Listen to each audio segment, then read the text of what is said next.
হোজাই বৰপুখুৰীত গোমাংস উদ্ধাৰৰ বিতৰ্ক মাৰ নযাওঁতেই পুনৰ গৰুৰ কটা মুণ্ড উদ্ধাৰক লৈ তীব্ৰ চাঞ্চল্য হোজাই বৰপুখুৰীত। নিশা হোজাই বৰপুখুৰীৰ এজন লোকৰ পুখুৰীত গৰুৰ কটা মুণ্ড উদ্ধাৰক লৈ বিৰাজ কৰিছে চাঞ্চল্য। এফালে গীতাশ্ৰমত RSS প্ৰধান মোহন ভাগৱতৰ আগমন, আনফালে বৰপুখুৰীত উদ্ধাৰ গৰুৰ কটা মুণ্ড। ইতিমধ্যে ঘটনাস্থলীত উপস্থিত হৈছে হোজাই আৰক্ষী আৰু আৰক্ষীৰ উচ্চ পদস্থ বিষয়াসকল। আৰক্ষীৰ তদন্তত পোহৰলৈ আহিব সকলো তথ্য। গাঁৱৰে ল'ৰা দুটামান আহি চাইছে ৰাতি অলপ আগতে যে ইয়াতে আমাৰ গৌমাতাৰ মাথা এটা পোৱা গ'ল।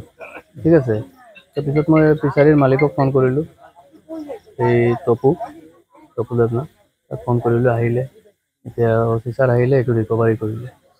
এতিয়া মানে আমি এটাই আহ্বান কৰিব বিচাৰোঁ DC ছাৰক, আমাৰ CM ছাৰক। ইয়াত বহুত মানুহ বহি আছে ফিচাৰীৰ পাৰত, আমাৰ হিন্দু মানুহ আছে, মুছলিম মানুহ আছে, মানে যিমান মানুহে আছে চব এইটো এফেকশ্যন হ'ব লাগে, নহয় যদি ইমান দুষ্কৃতি এইবিলাক হ'বই।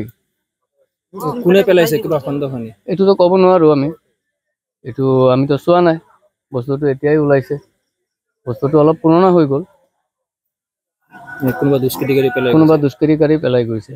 এইটো ইমান পুৰণাও নহয়, এইটো ঈদৰ পাছৰে পেলোৱা বস্তু। দেখা গৈছে ঈদৰ সময়তো এই অঞ্চলবোৰত হয়, আমাৰ ইয়াতে হৈয়ে আছে, ঈদৰ দিনা হৈছে, ঈদৰ পাছৰ দিনা হৈছে।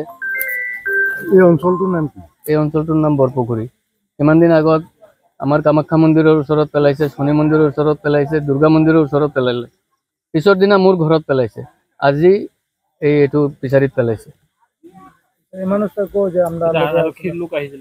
আৰক্ষী মানুহ আহিছে, আমাৰ DSP বাইদেউ আহিছে আৰু OC ছাৰ আহিলে। কালি আমাৰ SP ছাৰ আৰু DC ছাৰ আহিব বুলি কৈছে। এতিয়া এই যি মাথাটো আছিল এইটো ৰিকভাৰী কৰিলে, আমাৰ OC ছাৰে ৰিকভাৰী কৰিলে। Bureau report, any Bharat 24।